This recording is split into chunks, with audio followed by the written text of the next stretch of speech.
Hello student, today in this video we will discuss about the staffing process. Our chapter 6 class 12 staffing subject business study.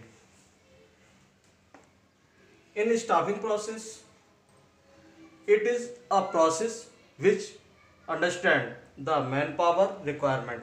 कहने का means क्या है कि ये वो प्रोसेस है जिसमें हम ये जानते हैं कि क्या मैन पावर रिक्वायर्ड होगी फॉर एन ऑर्गेनाइजेशन। एक ऑर्गेनाइजेशन के लिए कितनी मैन पावर रिक्वायर्ड होगी, ठीक है, या कितनी मैन पावर यूज करनी है, तो उसके लिए हमें किस तरह से इन्वॉल्व होना होगा, ठीक है। Identifies the source to find the right people for the right job. अब ये भी हमें आइडेंटिफाई करना है कि किस सोर्स से हम यूज करें जो कि एक राइट पीपल हमें मिल जाए फॉर द राइट जॉब, ठीक है। Select and train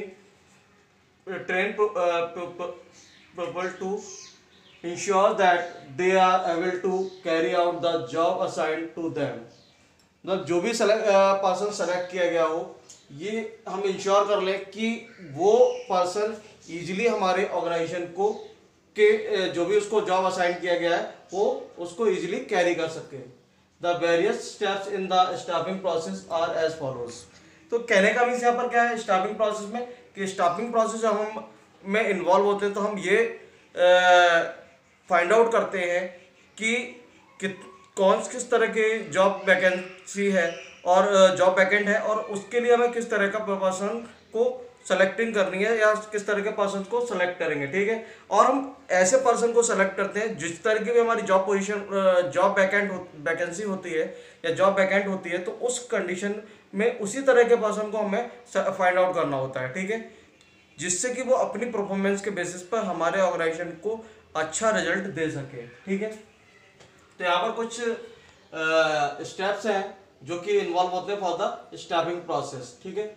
estimating the man power requirement, हम ये फाइंड आउट करते हैं कि कितनी मैन पावर रिक्वायरमेंट है इन एन ऑर्गेनाइजेशन। एक ऑर्गेनाइजेशन के अंदर कितनी मैन पावर रिक्वायरमेंट है उसका एस्टिमेट निकालते हैं, ठीक है। Manpower requirement involves determining future manpower needs of the organisation.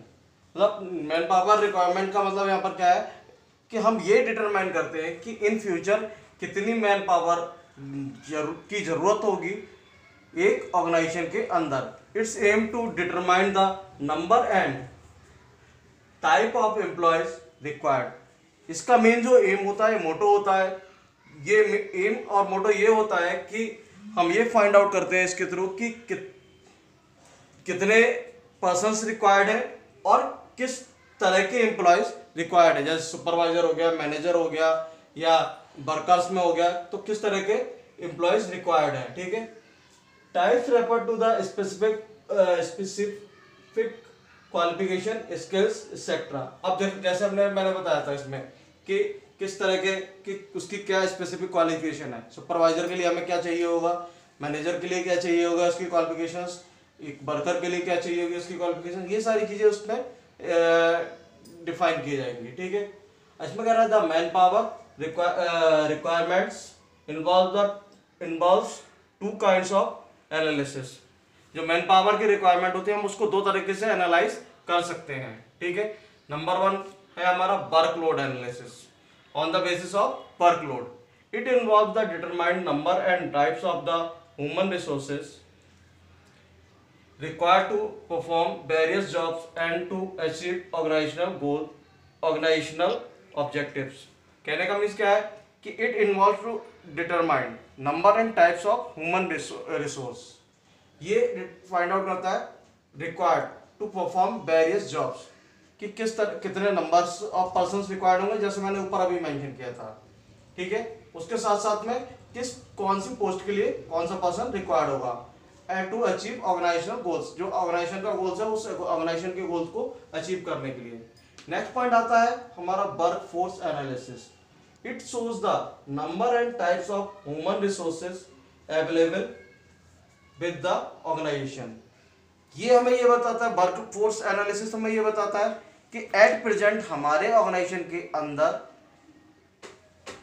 क्या नाम है कितने पर्सन्स वर्क कर रहे हैं, ठीक है। तो ये क्या बताता है हमारा, it shows the number and types of human resource available with the organization. एक ऑर्गेनाइजेशन के अंदर कितने number of persons at present में अवेलेबल है और जो हमारे पास में ह्यूमन रिसोर्सेज के बेसिस पर है। ठीक है, तो ये हमें ये क्लियर करता है। ठीक है, तो कहने का मीन्स क्या है, estimating the man power requirement का मीन्स यहाँ पर कि हम ये मैन पावर का एस्टिमेट लगाएंगे कि हमें कितने नंबर ऑफ पर्संस रिक्वायर्ड है for an organization for the effective working. ठीक है, उसके साथ साथ हमें ये भी फाइंड आउट करना है कि जो पर्संस हमारे यहाँ अपॉइंटेड हैं, जो कितने नंबर ऑफ पर्संस हमें और अपॉइंट करने हैं और कितने नंबर ऑफ पर्संस अपॉइंटेड हैं। तो ये हम किसके बेसिस पे फाइंड आउट करेंगे, on the basis of workload analysis, on the basis of workforce analysis. ठीक है, नेक्स्ट पॉइंट आता है हमारा रिक्रूटमेंट। ठीक है, रिक्रूटमेंट में से होता है कि भर्ती करना, अपॉइंट करना। ठीक है, recruitment refers to the process of searching of prospective employees. ठीक है, and encouraging them to apply for jobs in the organization. कहने का मीन्स क्या है, रिक्रूटमेंट हमारा वो प्रोसेस है या रिक्रूटमेंट हमारे वो स्टेप है जिसमें इन्वॉल्व होकर के हम फाइंड आउट करते हैं, सर्च करते हैं एक अच्छे और फुलफिल नॉलेज वाले पर्सन को, या ये कह सकते हैं कि वो पूरी तरह से अपने आप में एक्सपर्ट हो। ठीक है, और उसको हम इंकरेज करते हैं कि वो हमारे ऑर्गेनाइजेशन में अप्लाई करे फॉर द जॉब या फॉर द वैकेंट पोस्ट। ठीक है, तो उसके लिए हमने क्या किया कि हमने पहले एस्टिमेट लगाया, उसके बाद में हमने उसको क्या नाम है रिक्रूटमेंट किया, और उसमें ये फाइंड आउट करेंगे कि एक पर्सन है, प्रोस्पेक्टिव पर्सन है, वो पर्सन हमारे ऑर्गेनाइजेशन में क्या नाम है फाइंड आउट करेंगे उसको पहले, और उसके बाद में हम उसको इंकरेज करेंगे कि वो हमारे ऑर्गेनाइजेशन के अंदर अप्लाई करे फॉर द वैकेंट पोस्ट। ठीक है, नेक्स्ट पॉइंट आता है हमारा सिलेक्शन। सिलेक्शन मीन्स उसको सेलेक्ट करना। अब कैसे selection, it refers to choosing the most suitable candidate to fill the vacant job. ठीक है, ये जो प्रोसेस है हमारा सिलेक्शन प्रोसेस, ये इन्वॉल्व करता है choosing the most suitable candidate. एक कई सारी एप्लीकेशंस आई होंगी, उन कई सारी एप्लीकेशंस में से एक सुटेबल कैंडिडेट को हम सेलेक्ट करेंगे। ठीक है, किसके लिए, वैकेंट जॉब पोजीशन के लिए, जो भी हमारे ऑर्गेनाइजेशन के अंदर वैकेंट जॉब पोजीशन होगी उसके लिए। The selection is done through a process which involves test, interviews etcetera. जो हम सिलेक्शन करते हैं वो एक प्रोसेस के थ्रू हम उसमें सिलेक्शन करते हैं। ठीक है, जिसमें कौन कौन से स्टेप्स हम टेकन करते हैं, टेस्ट लेते हैं, उसका इंटरव्यू लेते हैं, और उसके बाद में हम उसको क्या नाम है अपॉइंट करते हैं। इसमें कह रहा है in selection number of selected candidates is less than the number of rejected candidate, that's is why selection is called negative process also. कहने का मीन्स क्या है कि जो सिलेक्शन प्रोसेस होता है उसमें जो number of person, selected number of person होते हैं वो हमेशा कम होंगे किसके कंपैरिजन में, रिजेक्टेड कैंडिडेट के कंपैरिजन में। सपोज दैट हमारे पास जो एप्लीकेशंस हैं वो एप्लीकेशंस आई 10। ठीक है, और हमारे पास जो जॉब वैकेंट है वो कितनी है, 2। ठीक है, तो हमें इन 10 कैंडिडेट्स में से ओनली 2 कैंडिडेट्स सेलेक्ट करने हैं। ठीक है, और बाकी के 8 कैंडिडेट्स क्या होंगे, रिजेक्ट हो जाएंगे। ठीक है, तो कहने का मीन्स क्या है कि सिलेक्शन प्रोसेस में जब हम इन्वॉल्व होते हैं तो उसमें जो सेलेक्टेड कैंडिडेट होते हैं हमेशा रिजेक्टेड कैंडिडेट से कम होते हैं। ठीक है, तो इसलिए हम इसको नेगेटिव प्रोसेस भी कॉल्ड करते हैं। नेक्स्ट पॉइंट आता है हमारा placement and orientation. Placement and orientation को हम 2 पार्ट में डिवाइड कर रहे हैं। ठीक है, पहले हम बात करते हैं about the placement. Placement means क्या है, placement refers to assigning specific jobs to the candidate selected for a appointment. कहने का मीन्स क्या है, प्लेसमेंट हमारा वो प्रोसेस है जिसमें हम उस पर्सन को अपॉइंट करते हैं जो कि सेलेक्ट किया गया है एक प्रॉपर पर्टिकुलर बैकएंड पोस्ट के लिए। ठीक है, जो भी पोस्ट उस ऑर्गेनाइजेशन के अंदर बैकएंड थी उसके लिए उस कैंडिडेट को सेलेक्ट किया गया है। ठीक है, तो हम उसको अब वहां पर क्या कर रहे हैं, उसको प्लेसमेंट दे रहे हैं, उसको जगह दे रहे हैं उस पर। ठीक है, जिस पोस्ट के लिए उसको सेलेक्ट किया गया है। After placement the employees need induction और ओरिएंटेशन। जब हम प्लेसमेंट कर लेते हैं उसके बाद जो भी पर्सन को प्लेसमेंट दिया जाता है, ठीक है, या जिस पर्सन का भी प्लेसमेंट होता है उसको हम क्या करते हैं, इंडक्शन और उसको रिक्वायर्ड होती है किस चीज के लिए, इंडक्शन और ओरिएंटेशन। अब यहां पर बात करेंगे हम, सेकंड पॉइंट हमारा इसी का orientation. Orientation refers to the process of introducing new employees to the organization. कहने का मीन्स क्या है, ओरिएंटेशन जो है हमारा वो पार्ट है जिसमें हम इन्वॉल्व होते हैं। जो भी हमारा सेलेक्टेड कैंडिडेट है, जो भी हमारा अपॉइंटेड कैंडिडेट है, उस सेलेक्टेड और अपॉइंटेड कैंडिडेट को हम इंट्रोड्यूस करा रहे हैं किसके साथ, विद द ऑर्गेनाइजेशन। जो हमारा ऑर्गेनाइजेशन है उस ऑर्गेनाइजेशन के साथ में हम उसको इंट्रोड्यूस करा रहे हैं। ठीक है, the basic aim to familiarise the new employee to the organization और वर्क। ठीक है, तो यहाँ पर जो हमारा ओरिएंटेशन का पार्ट है, उस ओरिएंटेशन के पार्ट में हमारा जो मेन मोटो होता है वो सीधा सीधा सा फैमिलराइज करना होता है। हमारे उस एम्प्लॉय को फैमिलराइज करने से मीन्स है कि घोलना मिलाना और लोगों के साथ एक तरह से इस तरह का वो बना देना उसको कि जैसे वो एक फैमिली की तरह है। ठीक है, तो उस तरह से हम उसको इंट्रोडक्शन में ओरिएंटेशन में लेकर के जाते हैं। ठीक है, उसको इंट्रोड्यूस कराते हैं हर चीज से, उस ऑर्गेनाइजेशन के एग्जिस्टिंग क्या नाम है वर्कर्स जो भी हैं, जो वर्कर्स उस ऑर्गेनाइजेशन में वर्क कर रहे हैं उनसे, प्लस वहाँ के इन्वायरमेंट के बारे में, वहाँ की चीज़ों के बारे में, वहाँ के वर्किंग स्टाइल के बारे में, वहाँ के रूल्स एंड रेगुलेशंस के बारे में, ये ओवरऑल थिंग्स हमारी ओरिएंटेशन में आ जाती हैं।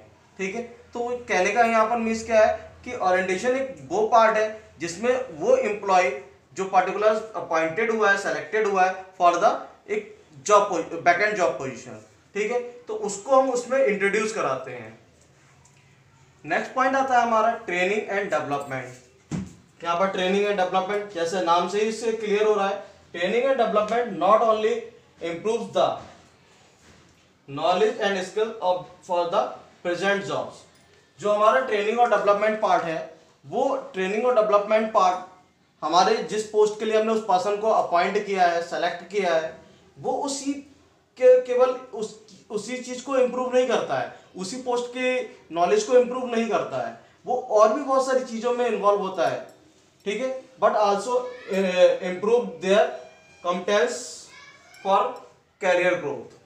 कहने का मीन्स क्या है कि उस पर्सन को जिसको भी हमने अपॉइंट किया है, जिसको भी हमने सेलेक्ट किया है, वो उस पर्सन के